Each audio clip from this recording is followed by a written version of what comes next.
Welcome back, deep divers. Today we're going deep into the fascinating world of veterinary neurology. Oh, it's an exciting one. It really is. We're going to be talking about canine epilepsy.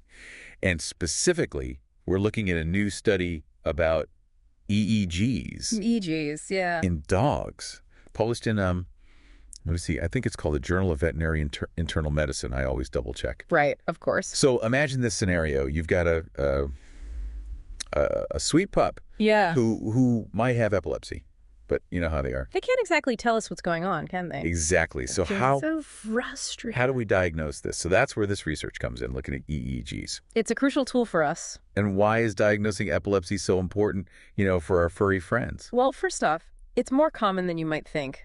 Studies suggest it affects Yeah, I was surprised by that. somewhere between 0.5% up to almost 6% of dogs. So that's a lot of pups, right? And getting an accurate diagnosis, well, that's essential for the right treatment and management so they can live their best life. Right, absolutely. Now, we mentioned EEGs, and, we kind of hinted at it being challenging. It definitely has its hurdles. It does. So what makes getting a clear reading from a wiggly dog so difficult? Okay, so imagine, you're trying to listen to a really quiet song in a room full of noise and chatter. Right. It's like trying to have a conversation at a rock concert. Exactly. It's hard to focus on the specific sound, the melody you're trying to hear.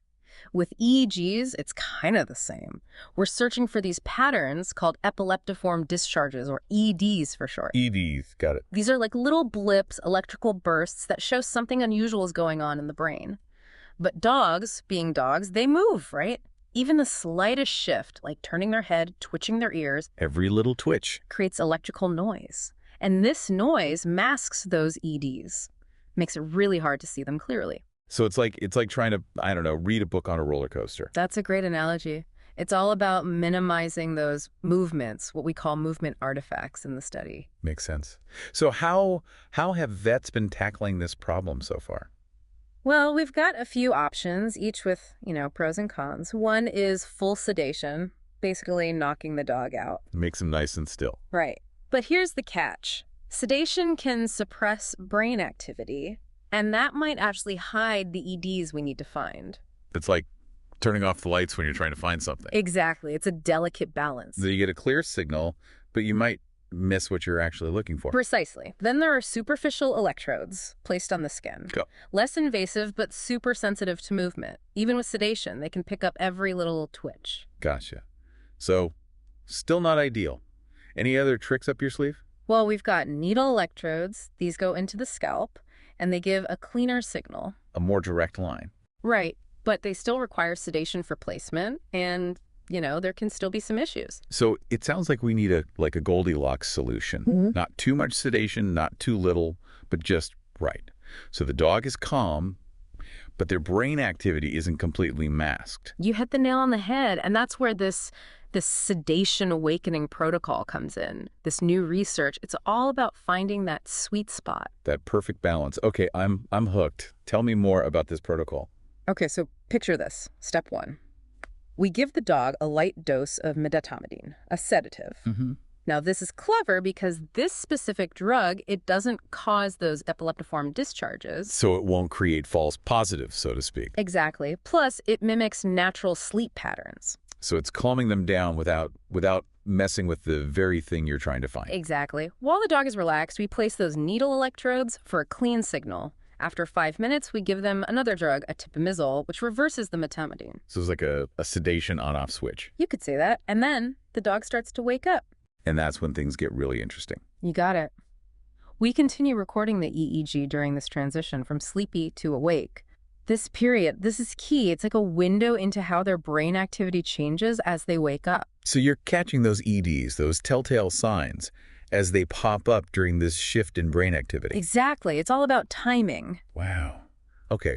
So I'm dying to know, did it actually work? Did they find more EDs with this method? Well, to find that out, they designed a study with 3 groups of dogs, 6 healthy dogs as a control group, Right, the baseline. then 6 dogs with epilepsy who only got the medetomidine, the sedation, Okay. and another 6 dogs with epilepsy who got the full sedation-awakening protocol, the whole shebang. Okay, so 3 groups: control, sedation only, and the new protocol group. And what did they find? Give me the results. The results, well, they were pretty amazing. The sedation-awakening group, they had way more EDs detected. Oh, well. Way more, like a 30% increase compared to the sedation-only group. 30%. Wow, that's a huge difference. That really speaks to the potential of this new protocol to make diagnosis more accurate. It's definitely promising, but that's not all they discovered. They also looked at background brain activity, BGA. It's kind of like the brain's idle hum, the baseline electrical activity. Oh, okay. Like a computer, even when it's not actively running a program, it still has that low hum. Exactly. So they were looking at this BGA in the dogs. And what did they find out about it? Well, what's really interesting is that they saw these predictable shifts in the BGA as the dogs went from sleep to wakefulness. Okay.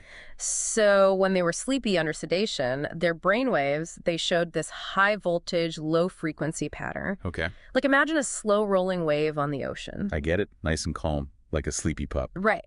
But then as they started waking up, those brain waves changed. How so? They became low voltage, high frequency, like those ocean waves getting choppier and closer together as a storm rolls in. So like their brain is waking up too, becoming more active. Yeah, exactly. And what's even more amazing, even with some movement as the dogs woke up, those needle electrodes, remember those? Yeah, the ones that go into the scalp. Right. They still gave a clear enough signal. So they could still see what was going on, even with the movement. Exactly. They could see those changes in the BGA. That's pretty incredible. But let's bring it back to the dog owners listening. Sure. Why should they care about this sedation awakening protocol? What's the takeaway for them? Well, this protocol, it could be a real game changer for diagnosing epilepsy in dogs. In what way? Well, first off, more accurate diagnoses, especially when those EBs are hard to catch. So fewer cases are missed. Exactly. And because it uses less intense sedation, it's probably more comfortable for the dogs, especially those who, don't handle full sedation well. Makes sense. Some dogs just get really stressed out at the vet. Absolutely. So it's good news for both the pups and their owners. It really is. But I know you mentioned earlier, there are always caveats with new research. Right. So what are some of the limitations or things to keep in mind with this protocol? Well, of course, we always need more research. This study was relatively small, so we need larger studies to confirm these findings and see, how well it works across different breeds and types of epilepsy. Every dog is different, right? What works for one might not work for another. Precisely. And you also got to consider temperament and how each dog might react to the medications. Some dogs might be more sensitive. Right. Some might take longer to recover from the sedation. So careful monitoring is key. Absolutely. And while this study focused on epilepsy, it does make you wonder. It does. About what? Could this protocol be used for, other neurological problems in dogs?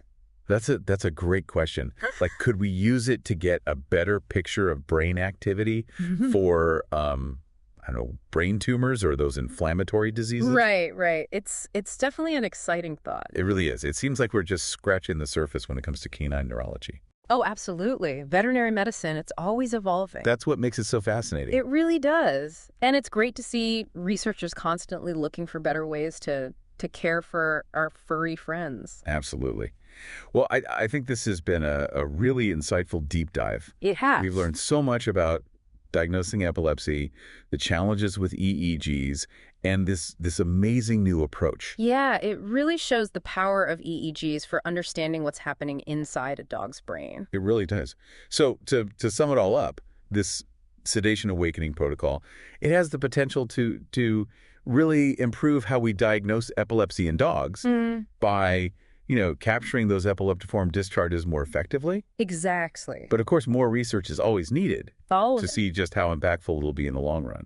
Right. And it does leave us with a lot to think about. What other advancements will we see in veterinary neurology? What other mysteries of the dog brain are waiting to be unlocked? Exactly. From Vet Neuro Jar, keep those minds inspired, hearts light, and tails wagging.